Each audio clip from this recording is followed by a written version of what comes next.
is not wrong. It's not against my religion. It's not against my culture. It's different to my culture, but it's not wrong.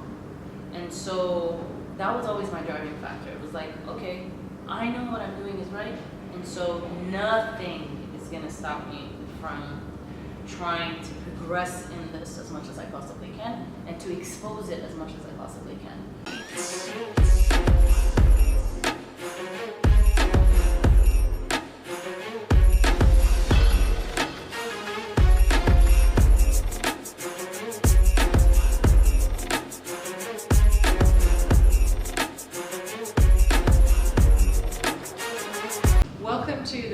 Strong Talk Show. I'm Jessie Akerster, and it is my pleasure to welcome Halah Alhamrani.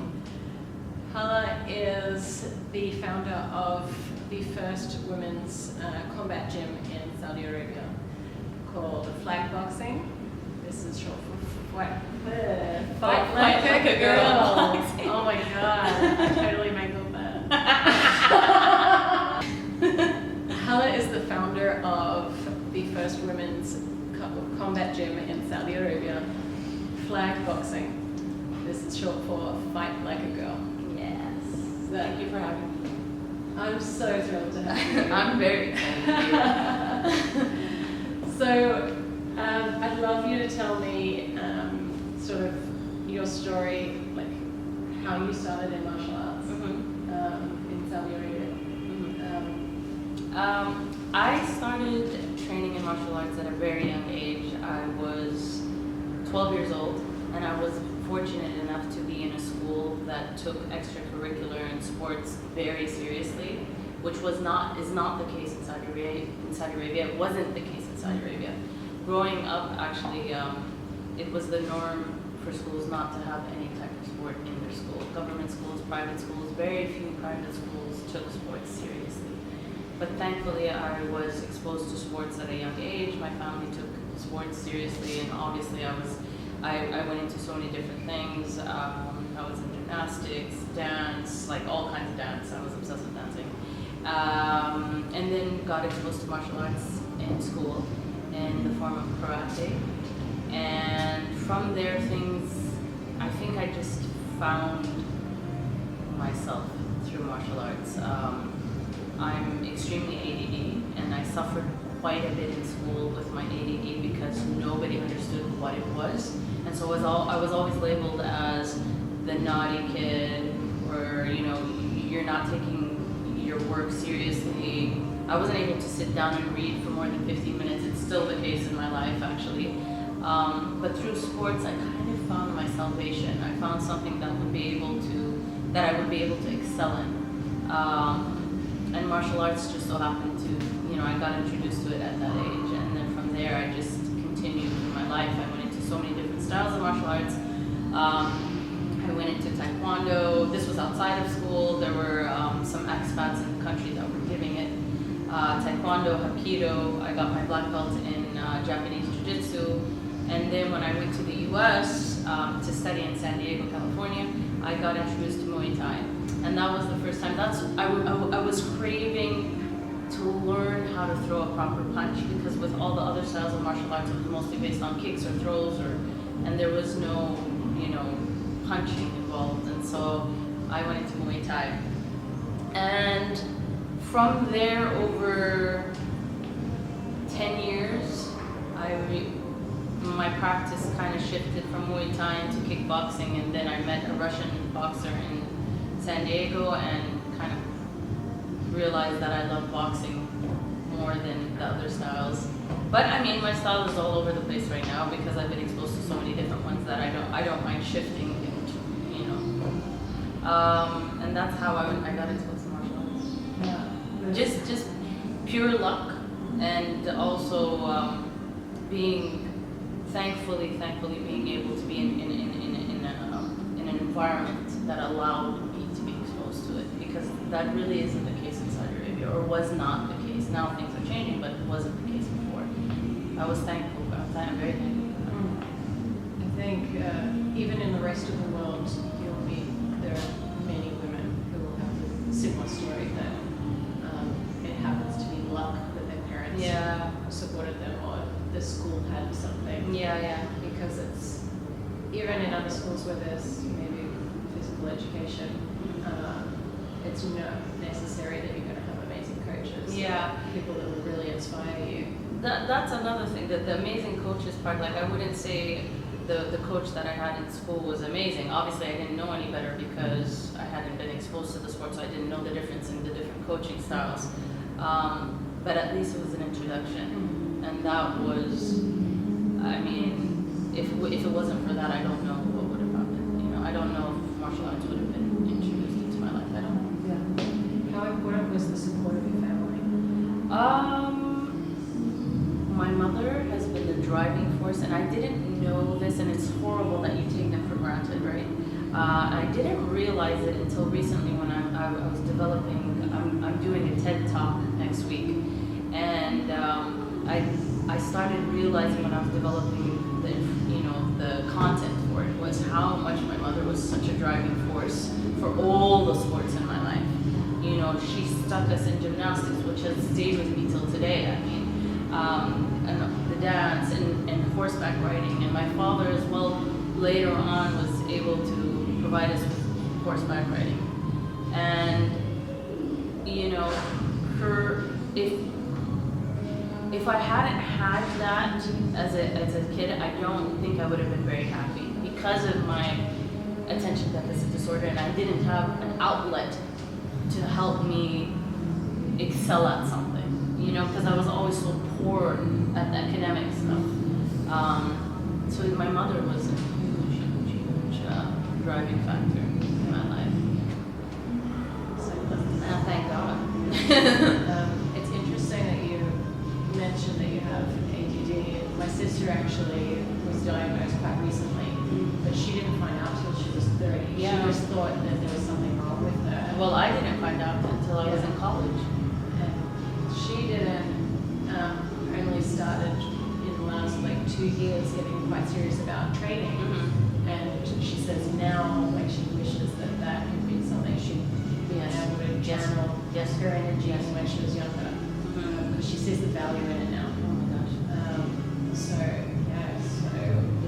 It's been the only thing that has helped my ADD throughout the years, to be honest. what sort of difference did you notice when, with suffering ADD, how does your mental space feel when you're not training? Horrible. Depressed. It's really, really bad. Actually, I get into depressed moods, and my attention span becomes even worse. You know, I found during training, a lot of it was with CrossFit. When I started doing CrossFit at some point, is that you have to constantly, number your reps while you're training, and that was a huge help for my ADD. It was keeping the focus, always having to keep the focus. Obviously, getting punched in the face is you want to be able to keep your focus as well. And actually, a lot of the times when I'm doing, if I'm hitting pads or, you have to, especially if it's a long combo, you have to be able to keep your focus. And a lot of the times I wasn't able to because of my ADD. So it's like I'm not remembering it because my brain is not working as fast as it needs to. So that was also a big help. But I mean, if I'm not training, I'm not happy. And I think it is, the physical and mental linked together. It's just that you have to have it. I have to have it for sure. Yeah. Well, you're preaching to the choir. Yeah. Yeah. I'm talking to the right person. I mean, everybody coming this weekend, I think, is going to have the same. That's the whole reason why I wanted to have, at the Shero Summit, we have a life coach that's talking about mental state, and we've got a doctor talking about health, and we're talking about training. Because without all of it combined, we're not looking at ourselves as a whole. Yeah. So tell me about, so you trained in San Diego, you were there for university. Yeah. And then what happened when you came back to Saudi? Did you want to fight? I really did. Yeah. I really did. So when I was in San Diego, just before I left, I was at my best self in terms of my training. and then coming back to the country, you know, I have a very strict father, and he was like, "You've been out there for 6 years." Yes, I did. I pushed it. I completely pushed it. And he was like, "Okay, it's time to come back." And obviously he's funding. So it was like, okay, now I have to go back. I spent a year doing nothing and getting depressed and literally kind of giving up on everything. And then after that year, I realized, well, I don't, you know, this is horrible. I feel like crap. I haven't been training. I'm unhappy. What's going to make me happy? And again, it was my mother who said, well, why don't you teach Muay Thai? You know, they don't have it here. Nobody has it. There's a, you know, women will probably be interested. So open. You can use our space in our house and teach women. Got myself back into shape. And then started training women. And everything at that point was word of mouth. There was no social media. I'm talking about 16 years ago. There was no social media. You know, everybody heard, oh, you know, have you been to this class? You should try it out. And then things just started from there. And fast forward, what, 14 years later, 13, 14 years later, and I finally left the household and opened my own gym called Flat Boxing. Yeah. What was obviously there was a demand for it. The women, how did you find the reaction? Their reaction in the beginning, and it's still to this day, is that of, I want to learn self-defense. That's their first initial reaction. It's either I want to learn self-defense, or their thought process is, will this make me lose weight? There's not really the competition aspect, because they've never, you know, first of all, they've never been exposed to sports. Normally, it's that they've never been exposed to sports in general. But then being exposed to something as intimidating as kickboxing or boxing, you know, they're not going to say, oh, I want to get punched in the face, or I want to learn it as that. It's more about either I want to lose weight, or will I be able to defend myself? Which I've realized how important it is for a Saudi girl to learn how to defend themselves. And I don't think it's just a Saudi girl. I think it's women in general that really want to learn self-defense. There's something, I think, very empowering about knowing you can look after yourself. 100%. And I think that it's something I notice when people just come and train and they're doing CrossFit or lifting, and they come at it like in the beginning just doing like a basic thing like a push-up and can't do, and then they start to get stronger and they're doing things they couldn't do before, and then it starts like you see that transformation in themselves, like, oh, I can develop myself. Like I used to not be able to run, now I can run. And it's like if life situations happen and you can't run 100 meters, that's pretty terrifying. It's scary. So there is so much power in being fit and strong. There really is. And then, of course, take it to another level when you know that if you happen to end up in a physical altercation, you can defend yourself then. That's really powerful. Yeah. And just in general, taking care of yourself is empowering. And for these women that haven't been exposed to it at all, ever in their lives, walking into a boxing or kickboxing class, that's really brave. Yeah. You know, it's extremely brave. And I see the transformation in them, the mental transformation that happens for these women right away. It's not after a few classes, it's right away. You know, it's like, oh, that spark that happens. That's my favorite part of the day. That's my favorite part. Yeah. I was talking about that this morning with Liz about that as coaching, when you realize that you've transformed someone's how they see about themselves. That's why I coach. Oh yeah. Oh yeah. So, did you have any what was your biggest challenges as for starting a business? All right. So the reason why I didn't leave my parents' house for quite a bit of time, and I kept using their space. First of all, it's cheaper, obviously, but it was also because at that time it was almost impossible to attain a license for a women's gym in Saudi Arabia. It wasn't possible. It wasn't almost possible. It wasn't possible. It just didn't exist. No, they existed, but they had to have the backing of a hospital to be able to be legit. Yeah. Thankfully, private businesses are legal, so that's pretty much what everyone did. But yeah, when I started looking at opening flag boxing, I went through all the process of trying to attain a license, and there was a lot of red tape, and then it started becoming apparent that it's not going to happen. It's really not going to happen, and I'm just going to have to open up in a private space. And so until now, I don't have a license for flag boxing. Yeah, there's still a lot of hoops that one has to go through, and it's not easy yet. Maybe one day we'll get Yeah. Well, the one thing that people have proved in many instances in the past is that it takes someone like yourself to be the first person. Yeah. Before societal changes will happen. Yeah, to make it easier. for sure. And that's happening. I mean, a lot of changes are happening in Saudi Arabia that, I'm on the board of the Saudi Mixed Martial Arts Federation. As a woman, that was considered, that would never have happened a year ago even. Yeah. So the changes are happening rapidly in Saudi Arabia, and thankfully it's going forward. I see a bright future, inshallah. If the momentum continues in Saudi, there's a bright future in my sector, and so many other also, what's it called, entertainment. I mean, we've had ridiculous amount of people come into the country within the 1 year. We've had Yanni and Bocelli and millions of different people coming in, and I'm excited to see what's going to happen in the future. I'm really excited.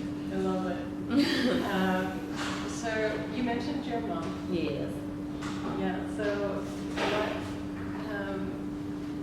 what is the biggest things you've learned being a mom? Patience. Patience. Yeah, that's a huge one. It's also that I have to be I have to be a leader for him. He has to see what, he's going to follow in my footsteps, and he does in so many ways. He looks up to me so much. My son looks up to me so much that I have to be the better person. And that wasn't, I knew, of course, obviously you're becoming a parent, you have to be responsible, you have to show your kids that, you want to live a certain lifestyle because you want them to be able to see what's right. But it's incredible how much that does affect them. It really does.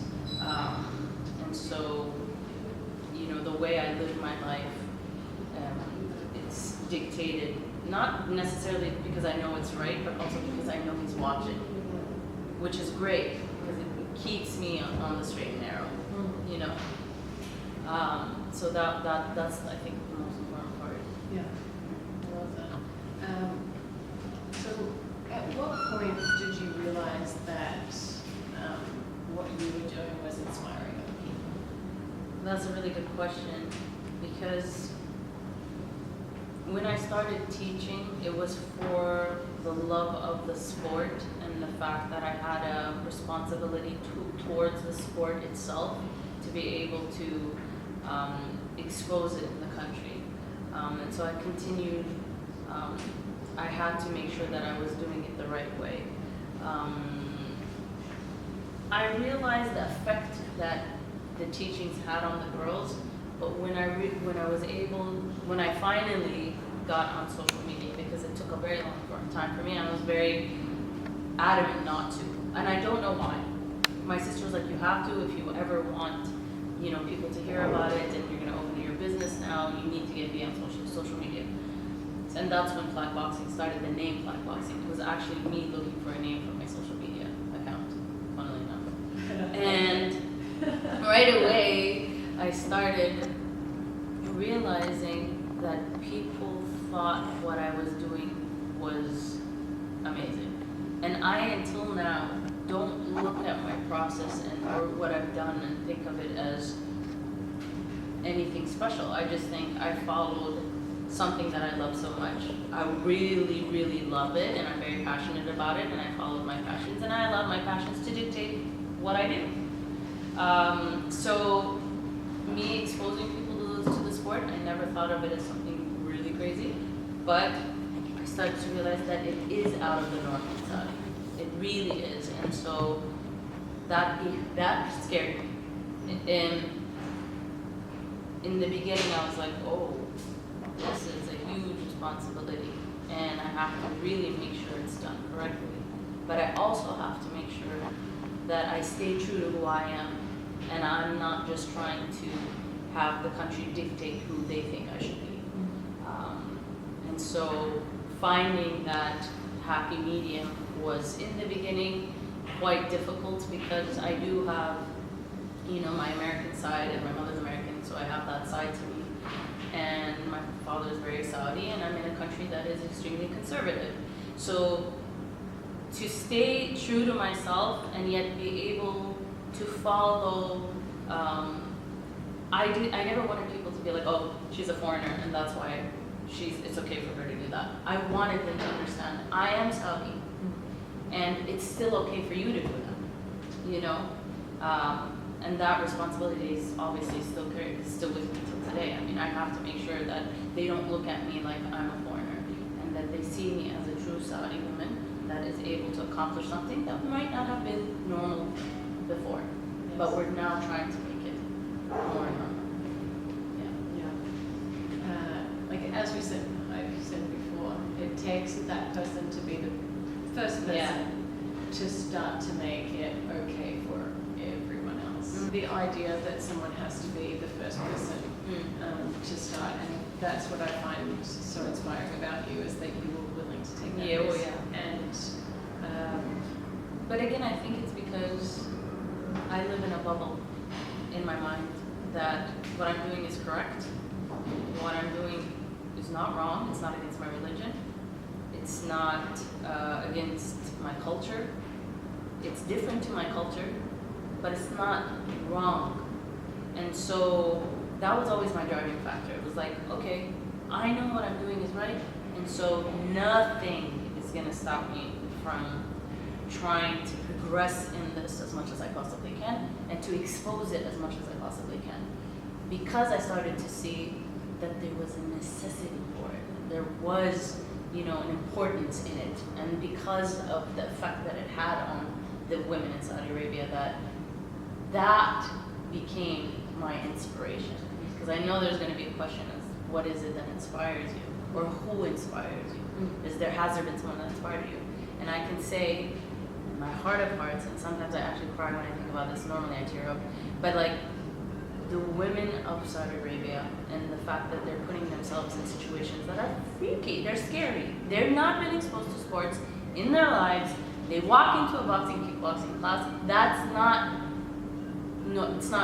That's scary. It's very intimidating. And they're willing to do it, and they want to do it, and their need for it is what is my daily inspiration. My daily inspiration for my girls.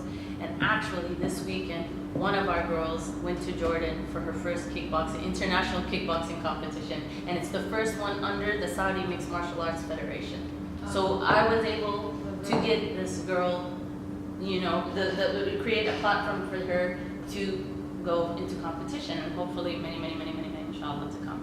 So yeah, that's my inspiration. Seeing that happen. I wasn't able to do it. When I came back, there wasn't that platform for me. There was no federation. None of that existed. Now it does, and now it's my job to get it, to be able to have that. Congratulations. Yes. Let's hope she wins. Win or lose, I'm really, really proud of her. This is her first step. Yeah, it's the first. And there'll be many more. Inshallah. This is so incredible. Yeah, it's incredible. So obviously you are now this role model for so many of these women, and Was there a coach that really had a large impact on you? Many. If not for all the coaches and all the different sports, because I didn't just stick to martial arts. I went into so many different fields. And if not for all of them and that inspiration that I got throughout the years, I mean, maybe my passion wouldn't have been as intense if not for those coaches. I mean, I can sit here and name them, but there's so many because there were so many fields that I went into. But I would say, for the most part, you know, as a kid, having that one gymnastics coach that started it off, and then having my boxing coach, the Russian boxing coach, that really, that he made me want to go to competition. That's when I was just like, I really want to compete. And then I came back, and then there was no way to compete. So having those two in my life, I think were the perfect pivotal moments of my career in athleticism. You just gave me goosebumps talking about how you wanted to compete and not having that opportunity, and now giving that to the girls. You know, that's something I struggle with a lot. Is like, okay, I'm 42. I've never competed in the sport, and a lot of the times my coaches until now are like, do you feel the need to be able to go and compete? And I know what it takes to go to competition. You know what it takes to go to competition. You need to drop everything in your life and only focus on that. I own 2 businesses. I have a son. I don't see competition being in my life at this point because I wouldn't be happy if I didn't give it 100%. So not having that, it's something that I'll always regret. But then if I can give it to someone else, then thankfully I'm doing a job that they'll be able to get it, you know, and that's really important. So inspired by you. Thank you. So we've been talking for a while, so I don't want to keep you all day because we'll get you all weekend. Yeah. With the exciting stuff. So you're all missing out on the Shero summit. But I'd like to close with a question on what is something that really excites you at the moment. Oh yeah. So at the moment, because of the whole self-defense question that kept coming up, and this is something that I've been wanting to develop for 15 years anyway, I've teamed up with a friend of mine who's a jiu-jitsu practitioner. He lives in Bahrain. His name is Halah Alhamrani.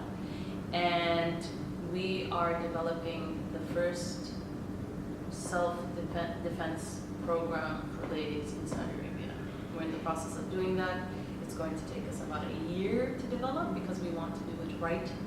And hopefully we want to launch in 2020. That's so exciting. And I want to develop it as a curriculum and hopefully implement it in schools for girls in Saudi Arabia and see how that goes. So that's something I'm extremely excited about because I've been wanting to do it forever. I knew I needed a partner, and he's the perfect partner because he's also jiu-jitsu, comes from jiu-jitsu, and jiu-jitsu has a huge role to play in self-defense programming. And so with his experience and my experience, hopefully we're developing this program. I'm excited. And I think the women in Saudi Arabia are going to be very excited about it because, again, like I said in the beginning, their first response to, kickboxing is, can I defend myself? So if we give them a program that was meant specifically for self-defense, it's extremely different. It's extremely different to what you would learn in a kickboxing and boxing class.